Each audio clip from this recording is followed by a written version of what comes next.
देख रहे हैं commodity today. National conference on agriculture for kharif campaign 2025 का आयोजन राजधानी दिल्ली में कृषि मंत्री शिवराज सिंह चौहान की मौजूदगी में किया गया। इस कॉन्फ्रेंस में राज्यों के कृषि मंत्री, कृषि विभाग के अधिकारियों और ICAR के वरिष्ठ अधिकारियों ने हिस्सा लिया। इस कैंपेन को लेकर कृषि मंत्री शिवराज सिंह चौहान ने प्रेस कॉन्फ्रेंस की और मीडिया से बातचीत करते हुए उन्होंने इस कॉन्फ्रेंस के बारे में जानकारी दी।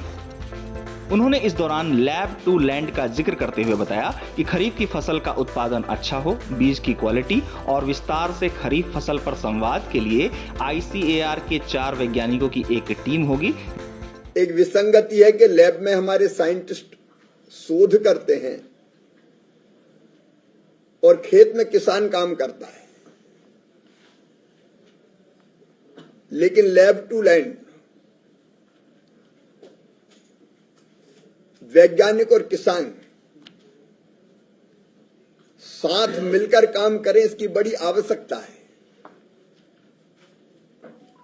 मुझे कहते हुए प्रसन्नता है, हमारे पास ICAR के, कृषि विज्ञान केंद्र के, एग्रीकल्चर यूनिवर्सिटीज के कुल मिला के 16,000 साइंटिस्ट हैं। हमारे पास साइंटिस्ट हैं जो रिसर्च करते हैं, शोध करते हैं, लेकिन ये रिसर्च किसानों तक ठीक ढंग से पहुंचे, इसकी प्रभावी व्यवस्था में कमी है। और इसलिए इस बार तय किया है कि खरीफ की फसल के लिए ही, खरीफ की बोनी 15 जून के बाद प्रारंभ होती है हमारे यहां, मानसून के बाद आमतौर पर। हमारे ये सारे वैज्ञानिक, इनकी 4 वैज्ञानिकों की एक टीम बनाएंगे। इनके साथ राज्य के कृषि विभाग का अमला जुड़ेगा, केंद्र सरकार के कृषि विभाग के साथी भी जुड़ेंगे, प्रगतिशील किसान जुड़ेंगे और ये 15 दिन के लिए खरीफ की फसल में उत्पादन कैसे बढ़े, अच्छा बीज, बेस्ट प्रैक्टिस, उनको कैसे लागू करें, इसके बारे में किसानों से संवाद करेंगे। एक दिन में 3 स्थानों पर एक टीम जाएगी और किसानों से सार्थक संवाद करेगी, जिसमें अच्छे बीज के बारे में, कृषि पद्धतियों के बारे में, जलवायु के अनुकूल कौन सी किस्म बोनी चाहिए, कौन सी फसल लेनी चाहिए, इन सब के बारे में विस्तार से चर्चा करके किसानों को ये दिशा देने का काम करेंगे। इस दौरान कृषि मंत्री शिवराज सिंह चौहान ने बीज की आवश्यकता को लेकर कहा कि हमारे पास पर्याप्त बीज हैं। उन्होंने इस दौरान ये भी बताया कि सरकार ने सब्सिडी देकर खाद की कीमतों को बढ़ने नहीं दिया है। जहां तक खरीफ में बीज का सवाल है, बीज की आवश्यकता है 164.24 लाख क्विंटल और हमारे पास पर्याप्त बीज है 178.48 लाख क्विंटल। ये सभी राज्यों ने जो मांग की है उसके आधार पर हम ये उन्नत बीज उपलब्ध करवा पाएंगे। खुशी की बात यह कि सीड रिप्लेसमेंट की दर अब लगातार बढ़ रही है। पहले किसान परंपरागत बीज बोते रहते थे, लेकिन अब जरूरी है कि 10 साल अगर हो जाते हैं तो बीज में वो गुणवत्ता नहीं रहती, इसलिए 10 साल के पहले सीड बदल देना चाहिए। वो बदलने की प्रवृत्ति अब तेजी से बढ़ रही है, उसके लिए भी मैं राज्यों को बधाई देता हूं। आज हमने खाद की उपलब्धता पर चर्चा की और मुझे कहते हुए संतोष है कि देश के किसानों के लिए यूरिया, DAP, NPK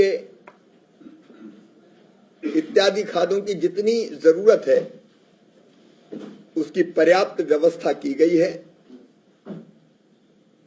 मैं प्रधानमंत्री जी को, भारत सरकार को इस बात के लिए धन्यवाद देता हूं कि अंतर्राष्ट्रीय बाजारों में खाद के बढ़ते हुए दाम के बावजूद भी सब्सिडी देकर किसान के लिए खाद की कीमत नहीं बढ़ने देने का फैसला किया है। जिसका लाभ हमारे किसानों को निश्चित तौर पर मिलेगा। इस दौरान कृषि मंत्री शिवराज सिंह चौहान ने अत्यधिक फर्टिलाइजर के कारण मिट्टी की गुणवत्ता में गिरावट का भी जिक्र किया और प्राकृतिक खेती पर सरकार द्वारा चलाए जाने वाली कार्यक्रम की जानकारी भी दी। अत्यधिक केमिकल फर्टिलाइजर के उपयोग के कारण कई जगह जमीन की सेहत भी बिगड़ रही है और इसलिए धीरे धीरे प्राकृतिक खेती का प्रारंभ भी करना पड़ेगा, नेचुरल फार्मिंग। उसके लिए एक प्राकृतिक कृषि मिशन भारत सरकार ने बनाया है।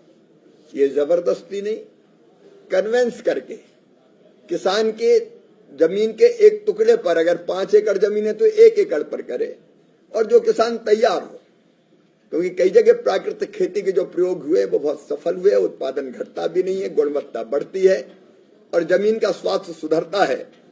और इसलिए मुझे बताते हुए प्रसन्नता है कि 33 राज्यों का एनुअल एक्शन प्लान प्राकृतिक खेती के लिए आ गया है, जिसमें 7.78 लाख हेक्टेयर में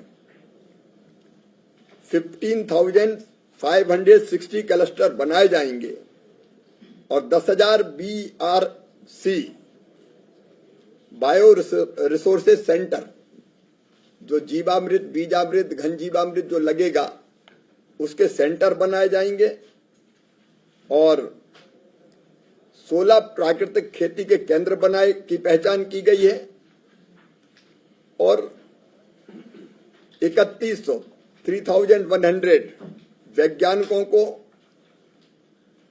फार्मर्स को मास्टर ट्रेनिंग के रूप में ट्रेंड कर लिया गया है, जो ट्रेनिंग देंगे किसानों को जाके। और जो हमारा लक्ष्य है कि कम से कम 18 लाख किसान प्राकृतिक खेती की शुरुआत करे और 1 करोड़ किसानों को प्राकृतिक खेती के बारे में हम सेंसिटाइज करें, उस दिशा में भी तेजी से काम हो रहा है।